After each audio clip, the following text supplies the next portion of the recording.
titulares. Veeduría Ciudadana para designación del Contralor cuestiona atrasos en el proceso. Desde el 2018 las cifras de desnutrición crónica infantil están desactualizadas. El sector productivo presentó el plan de acción frente al fenómeno de El Niño. El CNE ya firmó un convenio con las Fuerzas Armadas para realizar logística electoral. En lo que va del 2023, 43 presuntos delincuentes han muerto en enfrentamientos con la policía. Honduras a toque de queda por 15 días tras ola de violencia. Y en los deportes, Pedro Pablo Perlaza es el primer refuerzo de Barcelona para la segunda etapa.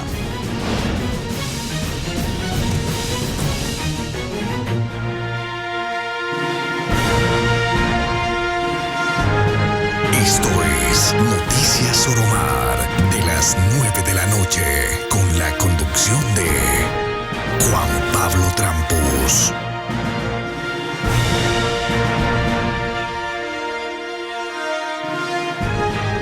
Amigos televidentes, buenas noches y muchas gracias por sintonizarnos en la emisión estelar de Noticias Oromar. Y 2 personas más fueron vinculadas al caso por presunto cohecho donde está involucrado el exministro Javier Vera como parte de una estructura que vendía cargos en el sector público. Armando Robalino y Alan Velasco deberán cumplir prisión preventiva y la retención de sus bienes. De inmediato las noticias de hoy.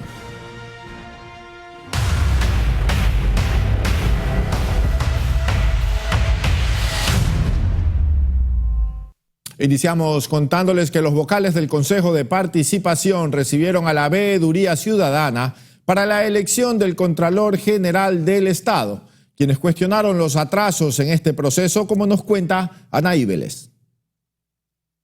La Veeduría Ciudadana para designar al Contralor General del Estado expuso cuestionamientos y alertas en el Consejo de Participación Ciudadana sobre el proceso, que de por sí ya tiene atrasos. Lleva ya 2 años en un proceso que debió durar solamente 6 meses. Es lamentable decir que mientras nuestro país exige tener ya un contralor oficial, seguimos contando con un contralor subrogante del subrogante prorrogado. Parece hasta trabalenguas, ¿no? Además, una de las veedoras explicó que se ha realizado todo un proceso para evidenciar el trabajo que han realizado, que incluso expusieron que en septiembre del año pasado 2 expedientes de postulantes no abrían en la página. Los 2 expedientes tenían que ser revisados justamente para la etapa de impugnación y nos sorprendió el que no se abrían. En septiembre nosotros habíamos ya a través de este oficio hecho notar esta falencia y esta aparente falta de transparencia en el Consejo de Participación, ¿no? Por no estar el expediente en el sitio web. Si es que no pasaron la etapa de impugnación 2 expedientes, entonces esto enturbió el proceso, esta etapa de impugnación. Y una de las postulantes de las que no se abrían los expedientes está ahorita de suplente. Recordemos que justo en este proceso se puso una acción de protección, por lo que el consejero Augusto Verduga sugirió que la Corte Constitucional intervenga. Invito a que podamos generar justamente una consulta a la Corte Constitucional a fin de que tengamos justamente un criterio sobre cuándo proceden o no la interposición de estas medidas de garantías jurisdiccionales. Me parece que es algo que le va a dar tranquilidad al pueblo ecuatoriano, que es nuestra obligación así proceder, y que es la única manera de poder avanzar conforme los tiempos y los requerimientos de la ciudadanía y de nuestros mandantes en estos concursos de oposición y mérito. Sin embargo, el proceso para elegir al nuevo Contralor inició a mediados del 2021 y hasta la fecha no se ha logrado designar uno, aunque lo mismo pasa con otras autoridades. Anaí Vélez, Noticias Oromar. Y en medio de la indagación fiscal en contra de los 7 consejeros de Participación Ciudadana y Control Social por presunta manipulación de los documentos públicos, la institución entregó los archivos del concurso de designación de la fiscal general. Recordemos que este 19 de mayo la Fiscalía General del Estado notificó a los vocales del inicio de una indagación previa en su contra por presunto incumplimiento de autoridad competente y destrucción de datos. Los supuestos delitos fueron denunciados por la fiscal Diana Salazar. Luego de un primer intento fallido, Allenbert Vera, presidente del CPSSS, informó que se habían entregado 16 cajas de documentos a la Fiscalía General del Estado. Posteriormente, el Consejo hizo un primer intento por entregar los archivos de consulta de designación de la fiscal. Sin embargo, según denunció el presidente Vera, la Fiscalía no quiso recibir las cajas. Por su parte, la entidad fiscal argumentó que los documentos estaban mal foliados y que los mismos abogados del Consejo reconocieron el error y señalaron entregar las cajas después, una vez que se haya subsanado la observación hecha por la Fiscalía. Y más de un mes después de la disolución de la Asamblea Nacional, este órgano mantiene activos a 228 funcionarios, de los cuales más de 90 tienen un salario superior a los $2.000. Según datos de la página de transparencia de la Asamblea Nacional, de los 1.360 funcionarios que había a finales de abril en dicha institución, solo 228 se mantienen trabajando luego de la muerte cruzada. A cargo del órgano legislativo quedó el administrador Miguel Pesantes, quien es el responsable del proceso de liquidación de quienes salieron. Lo que se informó posterior a la disolución de la Asamblea es que se debía mantener a los funcionarios con nombramientos. No obstante, el expresidente Virgilio Saquicela recordó que también se debía asegurar los derechos de las mujeres embarazadas y en periodo de lactancia, así como los de las personas con discapacidad. Es así que entre los 228 trabajadores activos habría directores de áreas, asesores de la presidencia y de asambleístas, cargos que actualmente están vacíos. De acuerdo a los datos en la web de transparencia de la Asamblea, el sueldo de los 1.360 funcionarios que había hasta antes de la muerte cruzada sumaba un valor de $2,8 millones. Con la reducción de personal, el monto sería de $410.378, un costo alto para una función del Estado que no está activa. Pero es que la misma plataforma del Legislativo indica que de las 228 personas que aún laboran, 95 tienen salarios mayores a los $2.000. Mientras tanto, quienes fueron cesados de sus funciones han expresado su descontento por las liquidaciones, pues algunos ex jefes se estarían negando a firmar el informe de labores, un requisito necesario para este trámite. Tania Loor, Noticias Oromar.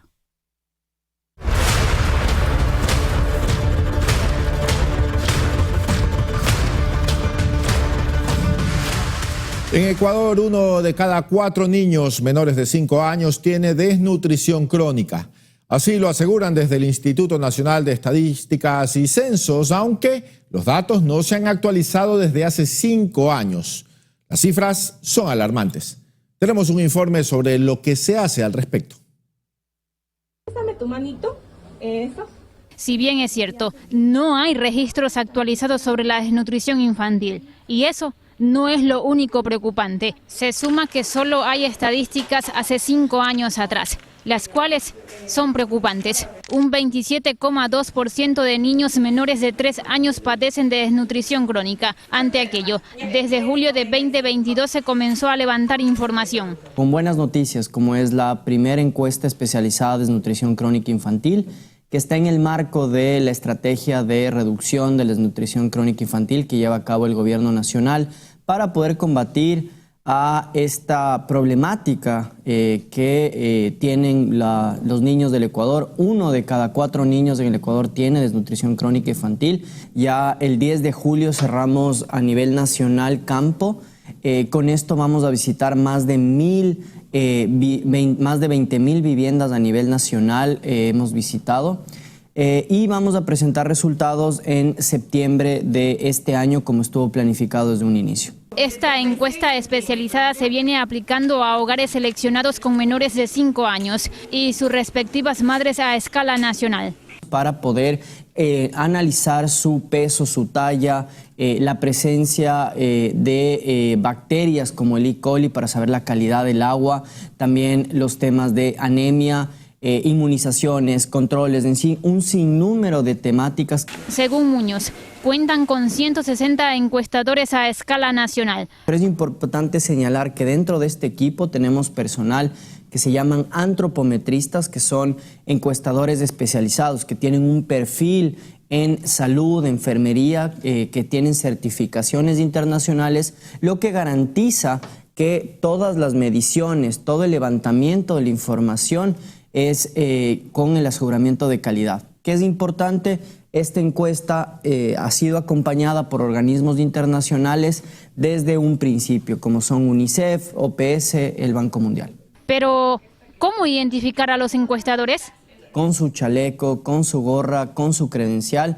A todas las personas pueden identificar a nuestros encuestadores llamando al 1-800-08-0808 o a través de nuestra página web. Invitamos a todos los ciudadanos a que puedan verificar la identidad de los encuestadores. Es decir, este instrumento estadístico permitirá conocer la situación real de esta población menor a 5 años y así poder aterrizar políticas públicas de forma conjunta. Belén Mendoza, Noticias Oromar.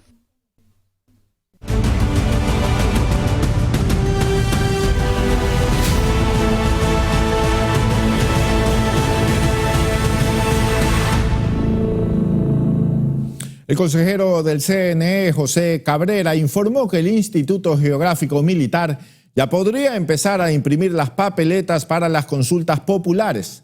Además, indicó que con las Fuerzas Armadas también han empezado a dialogar para las labores de logística. El proceso para la impresión de papeletas de las consultas populares ya podrían iniciar, según lo informado por el consejero del CNE, José Cabrera, en vista de que ya se firmó un contrato con el Instituto Geográfico Militar. Para adelantar imprimiendo los documentos electorales, las papeletas de las consultas. Lo que sí tenemos que esperar hasta el último es las papeletas para los candidatos, cuando ya tengamos en firme los candidatos, pero con el IGM ya se ha llegado a un entendimiento económico y se está pagando. También indicó que con las Fuerzas Armadas se firmó un convenio para la logística. Los kits electorales hacia las diferentes provincias, los kits técnicos primero, y luego llevan los kits electorales, o sea, son dos etapas que realizan trasladando materiales de la institución. Entonces ellos también necesitan contratar los camiones que tengan ciertas condiciones, como es seguridades, como es que no exista filtración de agua, el tema de tener GPS. Por otra parte, el director de organizaciones políticas informó que hay 7 binomios presidenciales en firme. Solo el de Javier Herbas se mantiene en suspenso tras una impugnación. Del cual ya ha sido presentado un recurso ante el Tribunal Contencioso Electoral, es de la lista 33 de Javier Herbas. En ese caso tendríamos que esperar a que el Tribunal Contencioso Electoral resuelva esta causa para nosotros determinar y verificar qué es lo que dispone el Tribunal Contencioso Electoral. Mientras que en lo que respecta a la lista de asambleístas nacionales, solo 5 están en firme. Ana Vélez, Noticias Oromar. Y Tito Tomalá, candidato a asambleísta, es indagado en Chile por la muerte de una mujer. Tomalá busca llegar a la Asamblea Nacional con el apoyo de la Alianza Claro que se puede, una coalición de organizaciones políticas que auspicia también la candidatura a la presidencia de Yacu Pérez. Tito Tomalá a la Asamblea. ¡Claro que se puede! El doctor Tito Tomalá, quien aspira a convertirse en asambleísta por Santa Elena en las elecciones del 20 de agosto, es indagado en Chile por la muerte de una mujer en 2019, quien presuntamente acudió al médico para someterse a una cirugía estética, pero perdió la vida luego de esa intervención. Esta semana un medio de comunicación chileno expuso nuevamente el caso, luego que la familia de la fallecida se enteró que Tomalá era candidato al Parlamento ecuatoriano. Me dio impotencia, rabia, porque él está viviendo la vida normal, como nada. Nosotros acá aún en espera de la justicia y con pena, rabia, porque él vive como si nada, como que no pasó nada acá. El proceso está abierto en la fiscalía de ese país, sin embargo, el organismo no ha formulado cargos contra el médico. Laura Oxisa habría acudido a un domicilio que simulaba ser un centro estético en el sur de Santiago. Vanega relata que su esposa fue atendida por Tomalá. Ella buscaba una abdominoplastia. No obstante, horas después de la intervención murió.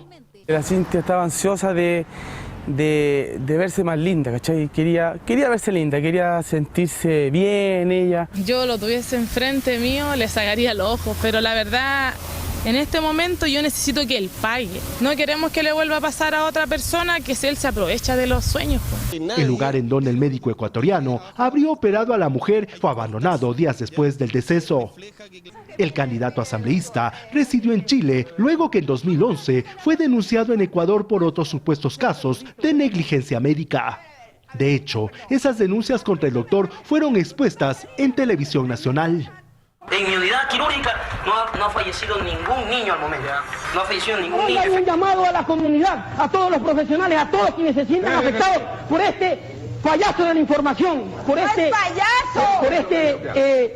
distorsionador de la verdad. Tito Peter Tomalá Pantaleón es médico de profesión y tiene una especialidad en cirugía general, según consta en los registros de la Cenecit. El doctor busca llegar a la Asamblea Nacional con el apoyo de la Alianza Claro que se puede, una coalición de organizaciones políticas que auspicia la candidatura a la presidencia de Yacu Pérez. Tito Tomalá a la Asamblea. ¡Claro que se puede! En Quito, Juan Correa Rodríguez, Noticias Oromar. Y en relación a este tema, la alianza política Claro que se puede anunció el retiro de su apoyo a la candidatura de Tito Tomalá. A través de un comunicado, la organización desaprueba la actuación del postulante, tildándola como un acto deshonesto tras haber ocultado la existencia de dicho proceso de investigación. Ante ello, desautorizaron la utilización de sus postulados de campaña, argumentando que, según el artículo 108 del Código de la Democracia, se imposibilita legalmente la renuncia o impugnación a candidaturas ya inscritas en el CNE. Además, hicieron un llamado a la celeridad del proceso judicial abierto para que se determine si existen o no responsabilidades civiles y o penales en el hecho.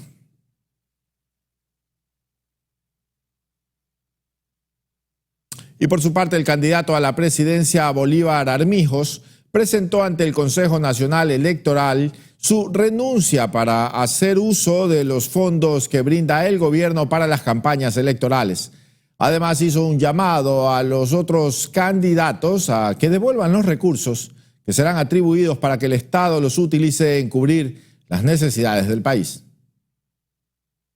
A poner un oficio de renuncia para el uso de los fondos de campaña. Más de $8.700.000 se van a entregar a los candidatos de los partidos políticos para las campañas electorales, para uso de publicidades y vallas. En estos momentos tenemos inundaciones en la provincia de Los Ríos, en Guayas, en Esmeraldas, ya por la presencia del fenómeno del Niño. E invito a todos los candidatos, a todos los partidos políticos, a que estos recursos sean devueltos al Estado y que el presidente de la República los invierta en atención en esta emergencia para los damnificados del fenómeno del Niño, especialmente las familias de Esmeraldas. Bueno, nosotros hemos venido a hacer un trabajo de territorio, que tenemos estructuras en territorio, que tenemos a los líderes sociales de las comunidades, a las organizaciones sociales, que están haciendo un trabajo puerta a puerta, que no se... Y en Manabí, la delegación provincial del CNE realizó este fin de semana un recorrido por instituciones educativas que entrarán en un proceso de repotenciación para que no afecten en las instalaciones de los recintos electorales. En este contexto, continuarán con el seguimiento en los establecimientos. Asimismo, el CNE informó que alistan un plan de contingencia para tener disponibles espacios alternativos en caso de eventualidades por posibles afectaciones del fenómeno de El Niño. Para los comicios anticipados del próximo 20 de agosto son necesarios 375 recintos electorales en Manabí. Y hoy finalizó el plazo para la inscripción de organizaciones sociales y políticas para realizar campañas sobre la consulta popular del Yasuní. Es por esto que algunos partidos y gremios han oficializado su participación. En vista de que hasta este 26 de junio las organizaciones políticas y sociales podían inscribirse para hacer campaña por la consulta popular del Yasuní, algunos movimientos decidieron acudir al CNE. sus aguas contaminadas de los ríos y que ahora tienen serias enfermedades, por ejemplo. Entonces, el tema de la minería y el tema de la explotación petrolera ha significado también una afectación a la salud de nuestras familias, una afectación a otras formas de construir la economía desde otras alternativas y además también una forma de vida o muerte, porque proteger y asumir proteger el Chocó andino significa proteger nuestra propia existencia. Mientras que la Unión Nacional de Educadores también se sumó a la campaña por el sí. Que el petróleo se quede bajo tierra.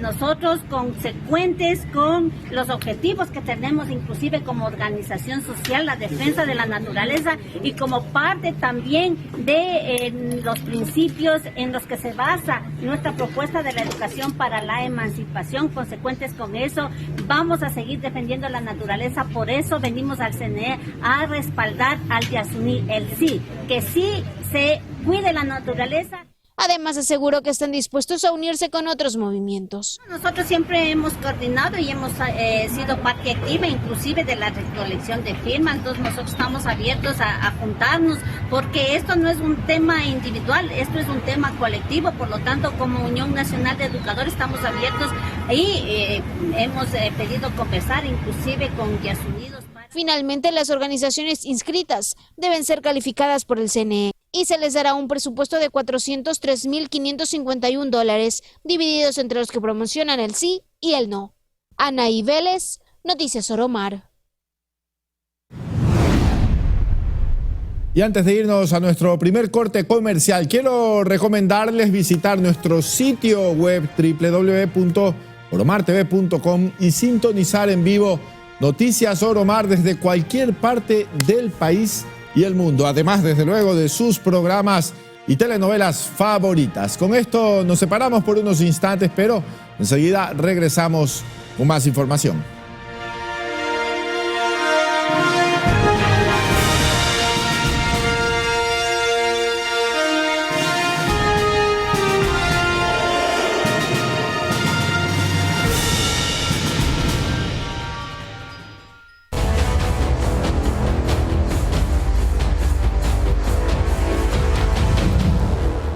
Gracias por seguir con nosotros, amigos televidentes, y mucha atención porque las 3 propuestas para reducir el déficit del sistema de pensiones del IES serán presentadas en julio.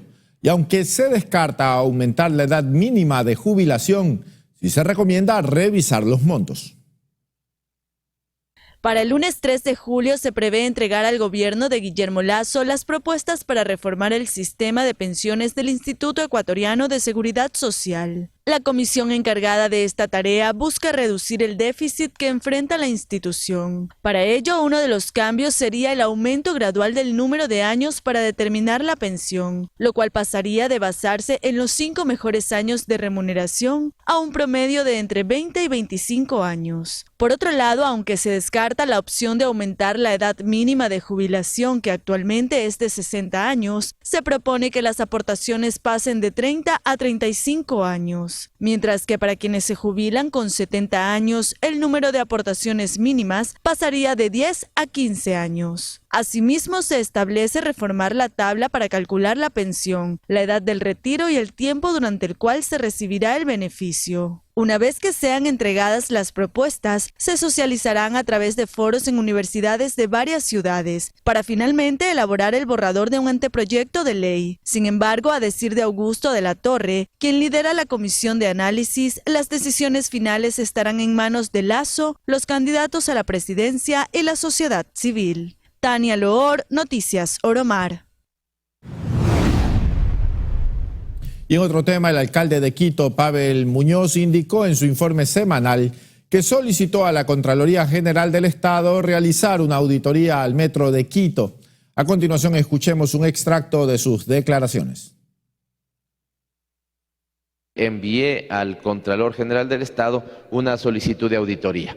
Lo que sí le he dicho yo al auditor es que al Contralor pueda evaluar si esa auditoría podría ser, por ejemplo, una auditoría internacional, que tiene todo el sentido de que pueda ser internacional, porque recuerden que el metro de Quito es el primer metro en el país, no hemos tenido antes un metro, y por lo tanto las auditorías que suelen componerse de 2 componentes, el componente más legal y contable de auditoría, digamos, ¿no es cierto? Cómo están los números, la auditoría operando más como un juez de cuenta, sabiendo si se cumplieron los procedimientos, sabiendo si se cumplieron los reglamentos de la Contraloría, y la legalidad viene acompañada de otro componente que es el componente técnico, y por lo tanto en el componente técnico está el detalle de los aspectos más específicos, técnicos y operativos del Metro de Quito. Y por su parte, la prefecta del Guayas, Marcela Aguiñaga, llegó la mañana de hoy hasta el sector de El Tejar, en el cantón Durán de la provincia del Guayas, para verificar el inicio de los trabajos del dragado del río Guayas y que se cumplan los plazos impuestos por la prefectura al contratista. La ejecutiva provincial aclaró que el retiro del sedimento no se puede tomar como una solución definitiva ante las posibles inundaciones debido a la llegada del fenómeno de El Niño. Aguiñaga señaló que conforme a lo anunciado, la draga ya entró a operar de forma continua con algunas recomendaciones técnicas que el consorcio tendrá que cumplir. Entre ellas, la verificación del estado de la maquinaria para evitar que se tenga que paralizar en un futuro inmediato por problemas técnicos o falta de mantenimiento. Aguiñaga realizó la inspección en el terreno de 200 hectáreas donde se depositará el sedimento en una primera etapa. Se nos vendieron falsas expectativas de que con este contrato no habrían nunca más inundaciones y eso no va a pasar. Dragar un río debería ser una actividad absolutamente natural, normal de cualquier institución que tiene a su cargo el riego y el drenaje. Los impactos que podrían generarse por el sedimento que se está sacando.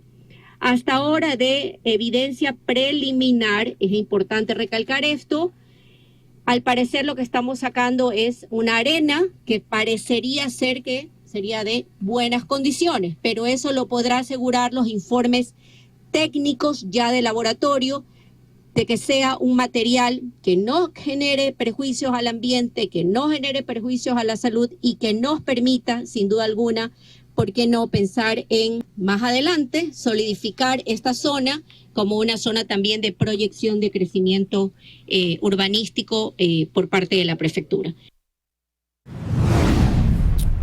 Y en una noticia positiva para la economía familiar, el arroz poco a poco recupera su precio en los mercados de Guayaquil. El anuncio de la importación al parecer hizo que los especuladores se arrepintieran y al momento existe el abastecimiento suficiente para la demanda de los compradores. ¿Se trata de una escasez o simple especulación? Es la pregunta del millón en torno al precio del arroz. Quienes conocen la problemática ya saben el discurso, que si el invierno se alargó, que si el agricultor perdió. La cosa es que al consumidor final el arroz llega carísimo. Se escaseó un poco la gramínea, el precio subió. Pero más todo no es tanto por lo que la escasez, más es por los especuladores. Parece que ha aflojado apenita, porque aquí mismo me estaban llevando hasta $45 el arroz y ya ahorita ya no me llevan. Tras el anuncio hecho por el gobernador del Guayas de los controles y la importación, se produjo un extraño fenómeno en las piladoras y bodegas. Cual mago de Oz apareció el arroz. Cuando dijeron que va a importar y asustaron a la gente de aquí de las piladoras, entonces ahorita hay lo que quiera arroz. Arroz y lo que quiera, no estamos ya comenzando. Ya está. El precio bajó a 42. $42 está el arroz, aquí estamos vendiendo a $42. En la mayoría de las tiendas el precio se mantiene entre 40 y $42 el quintal, aunque no falta un avispado que pretenda seguir con el pretexto de la escasez. Me han dicho que está a 55 hasta la semana pasada, no sé esta semana cómo estará.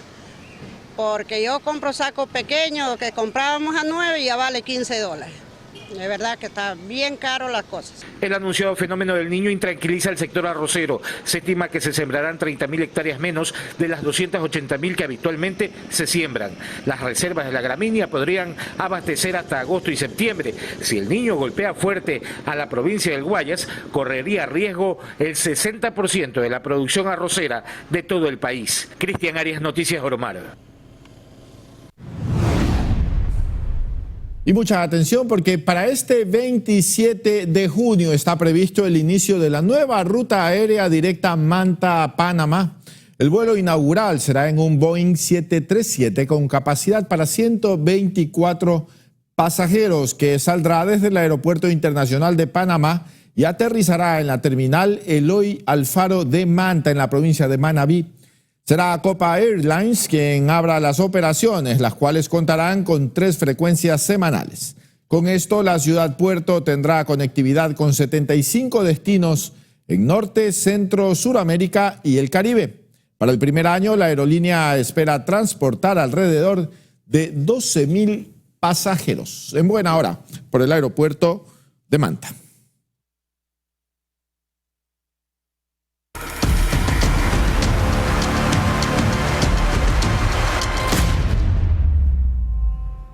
Y este mes de agosto se empezará a configurar el fenómeno del Niño en el país con una intensidad desconocida.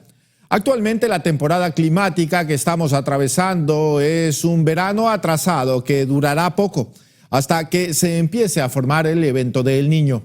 Los detalles en el siguiente reportaje. La naturaleza nos presenta un nuevo desafío: prepararnos ante la llegada del fenómeno El Niño. Y así es como es inminente la llegada del fenómeno de El Niño. Todos lo esperan, pero los síntomas confunden a la ciudadanía, ya que estamos en medio de lluvias, sol intenso y en los últimos días noches relativamente frescas. Pero se debe tener claro que aún no estamos viviendo a El Niño. Las condiciones climáticas que atravesamos son propias de la época invernal, la cual ya ha acabado, y lo que se siente es un verano atrasado que durará poco, ya que para el mes de agosto se estima que se empiece a formar este evento climatológico que en los años 1982 y 1997 causaron grandes pérdidas económicas al país. O sea, las aguas superficiales de nuestras costas se mantienen calientes, aunque la variable meteorológica, los vientos alisios del sur, que son los vientos frescos, que son los vientos fríos, repuntaron a finales de mayo y transicionaron a la época típica de verano. O sea, desde el punto de vista meteorológico, nosotros estamos en verano. Ya pararon las lluvias definitivamente, pero el agua del mar está inusualmente caliente en la región. O sea, es cosa nuestra. De acuerdo a Franklin Ormaza, investigador de la Facultad de Ciencias Marítimas y Ciencias del Mar de la ESPOL, la intensidad de El Niño es desconocida. Aún no se puede determinar con qué fuerza llegará al país. Puede ser intenso, puede ser moderado, puede ser débil. Mi percepción y mis cálculos lo estimo de moderado para abajo. Noviembre finales, a que llegue a Ecuador, pensemos que diciembre temprano o noviembre tarde. El COE Nacional se ha declarado en sesión permanente para la supervisión del fenómeno de El Niño. Además, se instó al ERFEN a emitir informes semanales sobre la evolución del evento climatológico.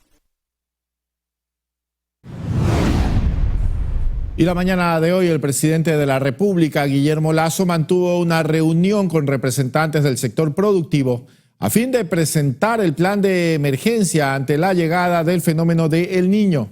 Durante el diálogo se analizaron las acciones enfocadas en el sector productivo para apoyar principalmente a los pequeños productores, según informaron. También se indicó que se busca el respaldo por parte de los multilaterales en la entrega de recursos que beneficiarán a los GATS y que se presentará un proyecto de decreto de ley que facilite a los gobiernos locales la contratación pública y el financiamiento con el Banco de Desarrollo para alquilar maquinaria. En esta semana tengo una reunión telefónica en Zoom con el presidente del Banco Mundial.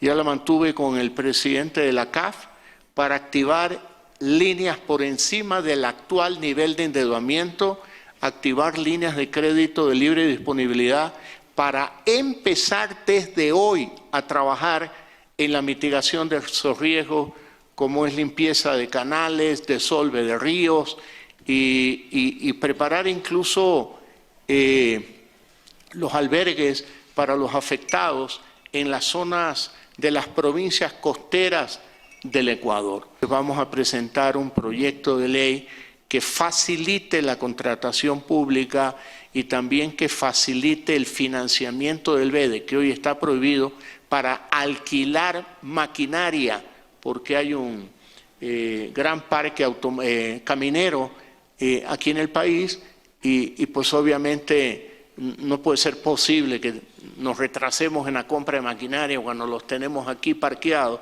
y no se pueda financiar el alquiler de esa maquinaria. Vamos a presentar un proyecto de ley en esta semana a la Corte Constitucional en ese sentido para facilitar la distribución de recursos y poder trabajar todos juntos con los municipios y con las prefecturas. Y a propósito de este tema, la Secretaría de Riesgos continúa capacitando a los municipios que forman parte de la cuenca del Jubones, entre las provincias del Azuay y El Oro. Un plan de acción para afrontar el fenómeno de El Niño está listo. Así lo dio a conocer el gobierno nacional este último fin de semana. En Azuay, por ejemplo, sus autoridades ya capacitaron a los municipios que forman parte de la olla del Jubones. Y lo principal, que pongan personal técnico en las unidades de gestión de riesgos. En estas unidades de gestión de riesgos ya les hemos enseñado a hacer los planes, principalmente los planes de mitigación. Ellos tienen que ya entregarnos en un tiempo de la próxima semana, tienen que entregarnos acá a la gobernación. El cantón Camilo Ponce Enríquez es el que mayor preocupación genera a nivel de zona 6. 3 graves problemas como son el sector en San Gerardo, tenemos el problema de la minería de la fortuna, tenemos viviendas alrededor del río Gala y tenemos el desbordamiento también del río Guanoche. El cantón se encuentra sobre los 250 metros sobre el nivel del mar y lamentablemente, de acuerdo a los pronósticos, vamos a tener una grave afectación. Con el resto de cantones hemos venido trabajando en los planes de contingencia. Tenemos previsto hacer simulacros, ya lo hicimos en el cantón Oña la semana pasada. Esto mientras en la comunidad La Cría, perteneciente al cantón Santa Isabel, desde este lunes 26 de junio, a decir de Milton Benítez, coordinador zonal 6 de riesgos, iniciaron los estudios que permitan trabajar en una solución para evitar un deslizamiento de magnitud. Estos estudios están a cargo ya del municipio de Santa Isabel. El CELEC ha propiciado un financiamiento para estos estudios por cuanto tienen relación por el río León. Asimismo, se habló de la entrega de 22 bonos de contingencia a familias que fueron afectadas y que hoy en su mayoría permanecen en un albergue situado en San Isidro del cantón Nabón. Y estamos con un centro de acopio todavía activo en la ciudad de Cuenca, en la avenida Los Ríos y Remigio Crespo, es que también pido a la ciudadanía de que todavía pueden hacernos las donaciones. Y pasamos a temas más positivos, y es que ya inició la temporada de avistamiento de ballenas jorobadas en Puerto López, al sur de Manabí. Las autoridades esperan la llegada de al menos 40.000 turistas. Estas ballenas vienen desde el sur, de la Antártica, viajan todo lo que es costa de Chile, Perú, y luego pues llegan a Ecuador. De junio a septiembre, Puerto López, en la zona sur de Manabí, se convierte en uno de los destinos favoritos para la observación de ballenas. Normalmente en esta temporada de avistamiento de ballena, pues el precio es de $25 por personas, y está incluido no solo el avistamiento de ballena, también tenemos, está incluido en lo que es la observación de aves como piquero, patas azules, pelícanos, fragatas. Las ballenas buscan su apareamiento y reproducción. Dependiendo de aquello se observan distintos espectáculos. Cuando se están apareándose, parte del ritual pues son sus saltos, ¿no? Sacar sus aletas pectorales, darse la vuelta, mostrar la panza, y también pues llegará un momento que sacan sus aletas, la aleta caudal, ¿no? Y lo sacan y le golpean sobre el lado, ¿no? Pero también hay la presencia de lobos marinos. Bueno, normalmente en estos últimos 4 años, pues esta pequeña población que observamos en la isla Salango, no siempre ha sido así esa población, ¿no? Ha sido poblaciones menores, ¿no? Pero normalmente estos lobos llegan cuando la corriente de Humboldt llega acá a este sector de la costa de Ecuador. De allí, este cantón sur espera cada año beneficios económicos y seguir potenciando a este lugar como atractivo turístico. Un poco más de 40.000 turistas se darán cita al avistamiento de ballenas y las demás actividades turísticas marítimas que tiene Puerto López y el Parque Nacional Machalena. ¿Proyección económica? Bueno, la temporada de observación de ballenas tiene una proyección de entre 6 millones a 7 millones de dólares. Sí, siempre todos los años ha sido un espectáculo ver esto, y este año no quiero que sea la excepción. ¿Hace cuántos años vienes? Ya venimos casi todos los años, venimos nosotros por acá. Venimos de paseo, sí, a pasar con familia. ¿Y cómo lo ha tratado hasta ahora Puerto López? Bien, estaba muy bonito. Además, ante la situación de violencia que no solo azota a este cantón, según las autoridades han reforzado la seguridad. Prácticamente 40 policías, como 20 militares y identificados por ahí ya, ustedes no pueden prácticamente identificarlos, pero sí son seguridad, no solamente para nosotros los administrativos, sino para todos los turistas nacionales y locales, que sí, es el temor, sí es en grande. Pasó días anteriores un caso como en cualquier otra ciudad, la gente está con miedo. Mantuve una reunión con el sector hotelero para evitar el tema de vacunas o extorsiones, y estoy en reunirme en los próximos días con la parte comercial netamente para organizarnos. Estamos haciendo chats comunitarios y poder organizarnos de esta manera también con vigilantes seguros para evitar cualquier tipo de ilícito. Y es así, cada junio esta zona de Manabí da paso a un encuentro único con la naturaleza. Claro, en circunstancias y experiencias distintas. Con imágenes de Fabián Santana, Belén Mendoza, Noticias Oromar. Bueno, a visitar Manabí y a disfrutar de este hermoso espectáculo natural. Nos vamos a una breve pausa comercial. Ya volvemos con más noticias.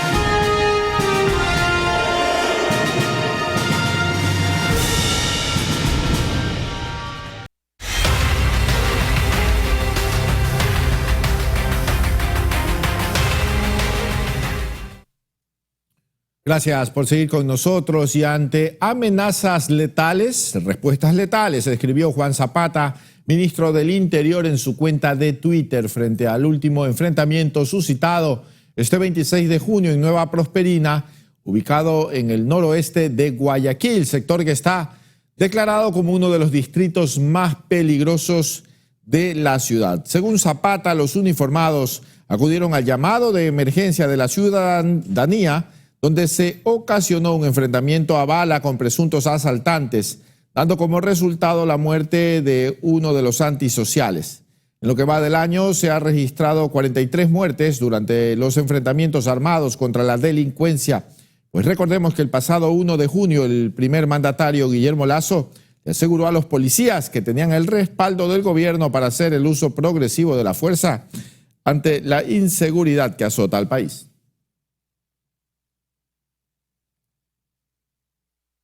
Y un hombre fue víctima de la delincuencia en el barrio del Seguro, sur de Guayaquil.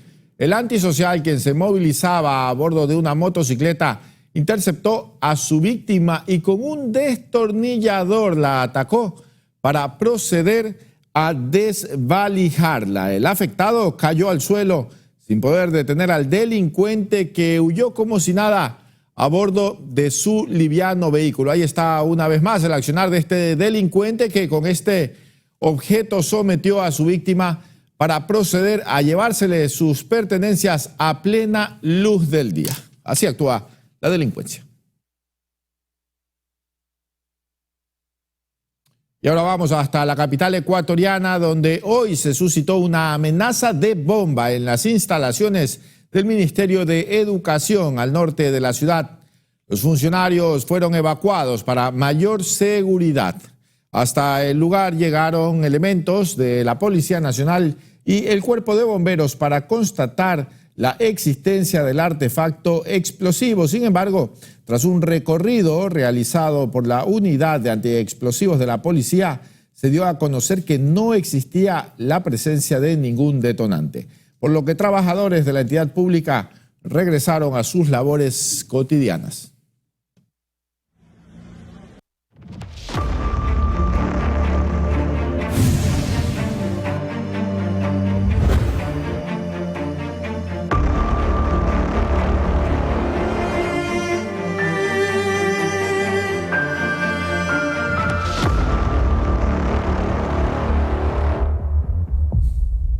Cinco personas que permanecían secuestradas en una urbanización del norte de Guayaquil fueron liberadas sanas y salvas por parte de los miembros de la Policía Nacional, quienes también lograron detener a uno de los secuestradores junto con otros presuntos cómplices. Era una muchacha que salía amarrada y descalza, lo que llamó la atención de los curiosos del barrio en el sector de Colinas de la Alborada. Uno de los vecinos llamó a la policía, que llegó a los pocos minutos y bingo. Encontraron a 5 víctimas de secuestro sometidos en el interior de un domicilio. Una de las personas que se encontraban dentro del domicilio pues intentó salir del domicilio y pidió auxilio. Y por ese motivo la ciudadanía se alerta y llama al ECU 911. La chica oriunda de Montalvo había llegado a Guayaquil junto a 2 varones, convencida de que le iban a prestar la cuantiosa suma de $500.000. Esto lo había acordado en un chat de redes sociales, pero no era más que un vil engaño. ¿Quién presta $500,000 y todavía por las benditas redes sociales? Los ingenuos cayeron en la trampa y cuando tomaron contacto con los supuestos prestamistas, los secuestraron. Vienen desde diferentes sectores con la esperanza de recibir cierta cantidad de dinero como un préstamo, pero con lo que se reciben era con un secuestro por parte de los infractores. Conmigo era el que estaban negociando porque yo fui el que una me ofrecía darles el dinero para que nos suelte. ¿Cuánto te dieron? Primero me dijeron 5.000, pero yo le dije que 3.000 era lo máximo que le podía conseguir. 2 víctimas más vinieron desde Manta y también fueron rescatados, con lo que suman un total de 5 que habían creído el mismo cuento del préstamo. Hasta el carro en el que llegaron les robaron. Como resultado, 3 sospechosos fueron detenidos. Uno habría participado en el secuestro y los otros 2 serían dueños de la casa donde los mantenían cautivos. Cristian Arias, Noticias Oromar. Y un violento choque se produjo en pleno centro de Guayaquil. Un daño en los semáforos habría provocado la colisión entre 2 automotores, uno de los cuales quedó volcado. Lo más curioso es que la afectación en el sistema de semáforos obedece a un acto de vandalismo. Los semáforos de la intersección de la avenida Machala y la calle Aguirre no funcionaban y en las primeras horas de la mañana tampoco había agentes de tránsito en el lugar, por lo que cada quien cruzaba como podía. Una señora que venía por la calle Aguirre miró para un lado, miró para otro y encomendándose a todos los santos cruzó, pero el señor viene en el carril derecho, no toma precaución de que ve que los carros están detenidos y se atreve a pasar rápido para que haya causado el efecto que causó en mi carro, que salió volando. ¿El carro suyo es el que se volcó? Sí, ese soy yo. Ajá. Usted estaba en el interior, se volcó. Sí. No se golpeó, no estaba tan afectado. El cinturón de seguridad hizo su función. ¿Pero el susto? El susto, sí. No me tocaba hoy. Quienes circulan habitualmente por el lugar dicen que los chamberos se han robado el metal de los cables. Para ello arrancan la tapa de metal y queman el cableado, lo que deja inservibles a los semáforos, en un claro atentado a los bienes de la ciudad. Le están perjudicando a la circulación vehicular, están mermando al personal de agentes civiles de tránsito, porque obligadamente nos toca poner ya en las intersecciones donde se suceden este tipo de casos y no tenemos el personal suficiente. Según la ATM, las intersecciones afectadas por el robo de cables son Avenida Casuarina en la entrada a la cooperativa Valerio Estacio, Esmeraldas y Vélez, Esmeraldas y Cuenca, Los Ríos y Gómez Rendón y Machala, Raúl Clemente Huerta y Avenida 25 de Julio, Sucre y 10 de agosto, Lizardo García y Venezuela, Tungurahua y Hurtado, Córdoba y Juan Montalvo. El municipio y la ATM piden a la ciudadanía que quien sea testigo de este delito lo denuncie al ECU 911, pues atenta contra la seguridad vial de los guayaquileños. Cristian Arias, Noticias Oromar.